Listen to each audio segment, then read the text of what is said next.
उन्नति के शिखर पर पहुंचना चाहते हैं,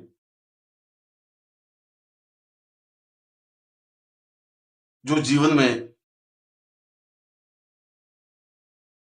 वह सब कुछ प्राप्त करना चाहते हैं जो जीवन का धर्म और चिंतन है, जो अपने लक्ष्य पर पहुंचना चाहते हैं और विश्व में, राष्ट्र में सम्माननीय होना चाहते हैं, जो अपने क्षेत्र में अद्वितीय होना चाहते हैं, उनके लिए सरस्वती साधना के साथ साथ महाकाली साधना भी अनिवार्य है, आवश्यक है। क्योंकि अन्य सैकड़ों हजारों साधनाओं की अपेक्षा यदि केवल महाकाली साधना ही संपन्न कर ली जाए तो फिर अन्य साधनाओं को करने की जरूरत ही नहीं रहती। इसलिए जो अपने जीवन में सब कुछ प्राप्त करना चाहते हैं, उनके लिए तो अत्यंत आवश्यक है कि वे महाकाली साधना संपन्न करे ही, क्योंकि पूर्णता और श्रेष्ठता की यही महाधिष्ठात्री महाविद्या देवी है। अब मैं आपको महाकाली साधना से संबंधित कुछ विशेष तथ्य स्पष्ट करूंगा, जिनका प्रयोग और उपयोग करने से महाकाली साधना सिद्ध होती ही है,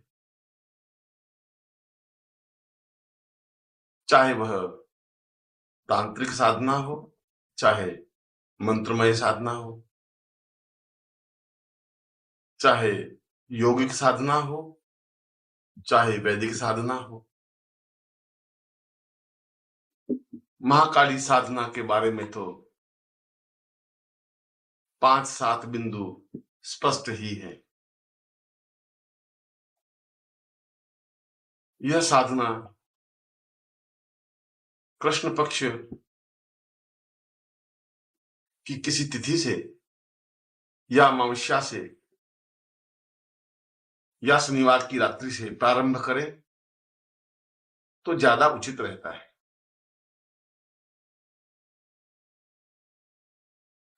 इस साधना में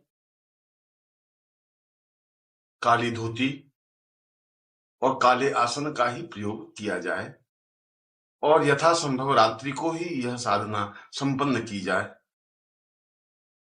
तो अनुकूलता ज्यादा अनुभव होती है।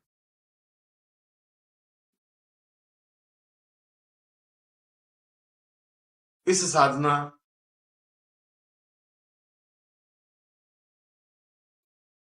को संपन्न करते समय या अनुष्ठान करते समय यदि साधक ब्रह्मचर्य व्रत का पालन करे, एक समय भोजन करे तो अनुकूलता ही रहती है।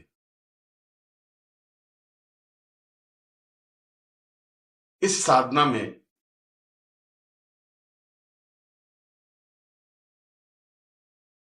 अस्थियों की माला अथवा हकीक माला का प्रयोग किया जाना चाहिए और यदि काले हकीक की माला प्राप्त हो जाए अथवा सर्प अस्थियों की माला प्राप्त हो जाए तो वह ज्यादा उत्तम रहती है।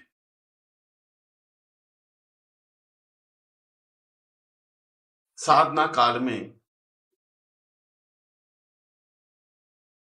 व्यक्ति भयभीत न हो और निश्चिंतता और निर्भीकता के साथ मंत्र जब संपन्न करे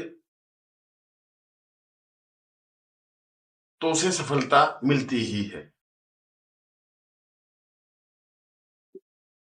प्रत्येक महाकाली साधना में रक्षात्मक महाकाली महायंत्र की आवश्यकता होती ही है। रक्षात्मक इसलिए कि वह साधक को पूर्णता के साथ रक्षा प्रदान करती है, कोई तकलीफ नहीं होने देती, कोई बाधा नहीं आने देती। इसलिए रक्षात्मक विधान के साथ महाकाली महायंत्र अपने सामने स्थापित कर उसकी पूजा अर्चना कर संकल्प लेकर साधना प्रारंभ किया जाए तो साधक को अनुकूलता और श्रेयस्करता प्राप्त होती है। यूं तो महाकाली साधना कई प्रकार की कई रूपों में है। उनमें से मैं कुछ प्रयोग स्पष्ट कर रहा हूं।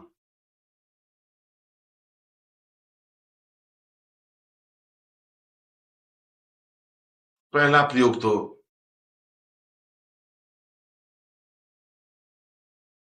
शत्रुओं को समाप्त करने और पूर्ण विजय प्राप्त करने से संबंधित प्रयोग है। वह चाहे मुकदमे में सफलता से संबंधित हो, वह चाहे शत्रुओं पर प्रहार करने से संबंधित हो, वह चाहे शत्रुओं को समाप्त करने से संबंधित हो, जीवन में शत्रु रहे ही नहीं, शत्रु परास्त हों और नतमस्तक हों, उसके लिए यह साधना अत्यंत महत्वपूर्ण है। साधक किसी अमावस्या से इस साधना को प्रारंभ करे। रात्रि का तात्पर्य रात को 9 बजे से सुबह 5 बजे तक का समय होता है। बिना घबराहट के, बिना चिंता के साधक स्नान कर, काली धोती पहनकर काले आसन पर दक्षिण दिशा की ओर मुंह कर बैठ जाए और सामने प्राण चेतना युक्त महाकाली चित्र और महाकाली यंत्र की स्थापना करें। रक्षात्मक महाकाली महायंत्र की भी स्थापना साधना काल में करे।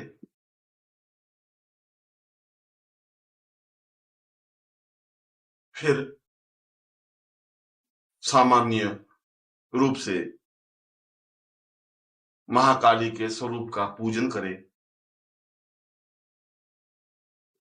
नैवेद्य समर्पित करे, स्वयं के ललाट पर सिंदूर का तिलक करे और हाथ में जल लेकर संकल्प करे कि मैं अमुक शत्रु या अमुक के स्थान पर शत्रु का नाम ले, और यदि शत्रु एक से ज्यादा हो तो उनका नाम ले, अथवा समस्त शत्रु शब्द का प्रयोग करें। मैं समस्त शत्रुओं को समाप्त करने, उनके मन से शत्रु भाव समाप्त करने, उन्हें नतमस्तक करने या मुकदमे में सफलता प्राप्ति के लिए यह प्रयोग संपन्न कर रहा हूं। इसमें साधक स्वयं अपना गोत्र, अपना नाम उच्चारित करे कि मैं अमुक नाम का साधक अमुक कार्य के लिए यह अनुष्ठान प्रारंभ कर रहा हूं। फिर सामने तेल का बड़ा सा दीपक प्रज्वलित करें। इसमें किसी भी प्रकार के तेल का प्रयोग हो सकता है और फिर सर्प अस्थियों की माला से या काले हकीक की माला से मंत्र जप प्रारंभ करें। यह अनुष्ठान 8 दिन का है। अमावस्या से प्रारंभ कर अष्टमी को समाप्त करें और नित्य 51 माला मंत्र जप संपन्न करें।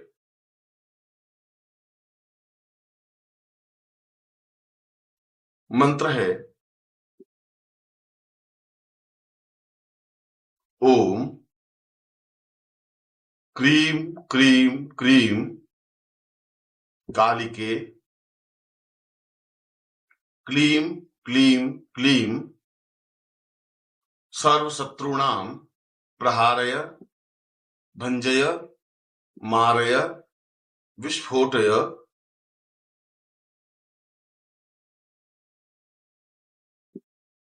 क्लीम क्लीम क्लीम क्रीम क्रीम क्रीम फट। यह मंत्र अपने आप में अत्यंत तीक्ष्ण और प्रभाव युक्त है। मनोयोग पूर्वक एक ही आसन पर स्थिर चित्त से बैठकर 51 माला मंत्र जप संपन्न करे और पूरे 8 दिन तक यह प्रयोग संपन्न करे। अष्टमी के दिन साधक को चाहिए कि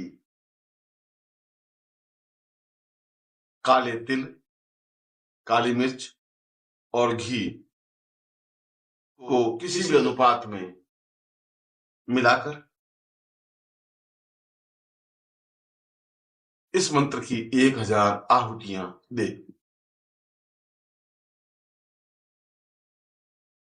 काली मिर्च कितनी मिलाएं या घी कितना मिलाएं, ऐसा कोई विधान नहीं है।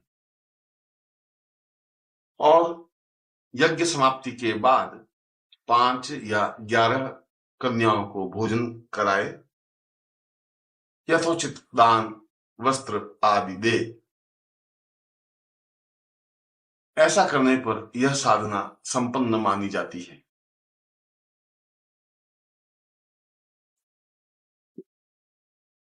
इस साधना का प्रभाव तुरंत, निश्चित और स्पष्ट होता है। नमस्कार। अगर आप सद्गुरुदेव डॉक्टर नारायण दत्त श्रीमाली जी के दीक्षित हैं या फिर आपके पास उनसे जुड़े हुए कोई भी अनुभव है, तो नीचे दिए गए हुए नंबर पर वीरल पटेल जी को मैसेज कीजिए या फिर फ़ोन कॉल कीजिए और अपने अनुभव ज़रूर शेयर कीजिए। डॉक्टर नारायण दत्त श्रीमाली जी के आत्मकथा का संकलन करने में मदद करें। धन्यवाद।